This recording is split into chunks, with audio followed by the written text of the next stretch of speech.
What's up, YouTube? Today we're going to talk about the top 9 core neutral cards. You can use neutral cards in any deck from any god, so we're going to go over the top 9 that can be used in a wide variety of decks to help you build out all your decks, figure out what cards you want to get. You can earn all these cards just by playing the game.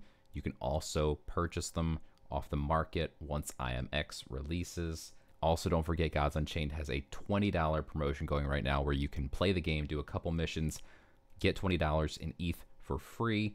You can use my link in the description below. I'll get $5 if you sign up for the game using my link. All right, let's dive into the top 9 core neutral cards. Number 9, we've got the Trial Spirit. The Trial Spirit is a 1 mana, 1/3, and on Roar gives a friendly creature plus 1 health. So for 1 mana, you're getting 5 stats worth of strength and health, which is very nice for a 1-drop. Typically, the only 1-drops with 5 stats are things like the Wild Hog, which have downsides like Confused. This has 0 downsides, and you can give that plus 1 health to any other creature that you have on board, and that will enable you to trade very effectively. So the name of the game is trading your creatures, attacking your opponents, and making sure yours live and theirs die.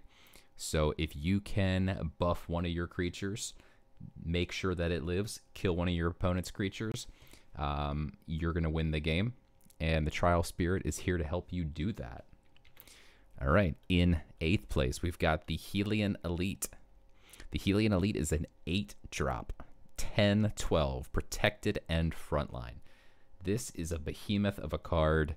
If you are a free-to-play player, this is just a phenomenal top end to your deck, especially in early ranks. There's not a lot of things that can answer how do you deal with a Helion Elite. Well, in the upper right-hand corner of the game, you can click that little settings button and then click concede. That's how you answer the Helion Elite. It's a pretty good card, protected and frontline. The only way to really get it is either to sack a lot of creatures or maybe some really big spells, but you gotta have them on hand late game. A lot of times this is just going to win games outright. In 7th, we've got the Athenian Archer, which is a 1-drop, 1/2 roar, deal 1 damage to an enemy creature.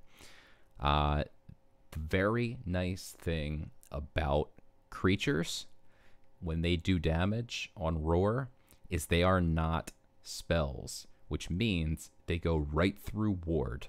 So even if your opponent has a warded creature, this Athenian Archer can go right through it. So it also works perfectly in helping you again trade efficiently. If an opponent's creature has just 1 health left on board, if it's a 5/1, something huge, and you need to deal with it, this little 1-drop can come in handy and take it out for you. There are other cards in the core set that also deal damage on Roar, but they're more expensive. They give you less stats. This is a 1-drop that's a 1/2. It's still pretty nice. It's also an Olympian, which is an added benefit, but 9 times out of 10, you're just using this because it can do that 1 extra ping. It can also break protect if you've got a creature that you need to deal with that has protected. You can ping the protected off using this and then attack it with your other creatures on board. So this is going to give you a lot of value. All right, up next we've got the Card Shark. The Card Shark is a 1 mana 1/1 and it summons a 1/1 bodyguard with frontline. So this card is really nice in zoo type decks where you're trying to get a lot of bodies out as quick as possible. It's 1 mana, and it gives you 2 creatures for the price of 1, which is pretty nice. One of those creatures has frontline, so this also works in decks where you're trying to get out some frontline creatures. It's a very versatile card. However, they do all have 1 health, meaning against something like Blast Wave, this is going to be very ineffective. Against Magic in general, this card is pretty ineffective, and right now Magic is very popular in the meta. So at the present moment, this card's not very great, but it will be great again in the future. Next up, we got the Skeleton Heavy. Skeleton Heavy has no text. It's just a vanilla 2-drop, and it's got 2/4 worth of stats. This card is big. It's just got a lot of health. It's tough to deal with. A lot of cards that have that are 2 mana are typically in the 2/3 range or 3/2 range. So a 2/4 is just big. It helps you trade efficiently in the early game. This card could slot into almost any deck. It's very versatile. It's just a great card to have. Up next, we've got the Phase Touched Golem. Phase Touched Golem is a 3-drop. It's a 3/3. It's an Atlantean, and it has ward. And at the end of your turn, give ward to every other friendly Atlantean you've got on board. So if you're making a tribal deck with Atlanteans, this guy is a rock star.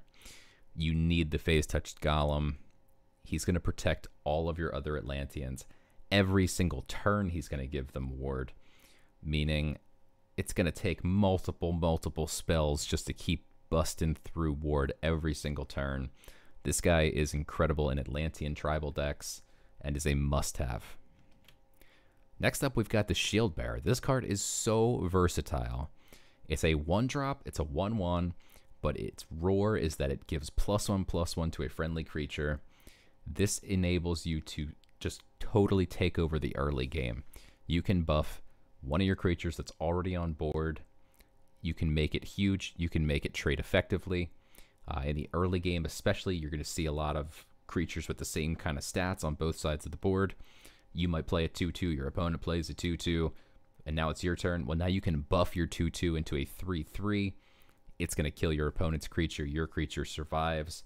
Even if they had a 2/3, your 2/2 would trade effectively and stay alive while your opponent's dies.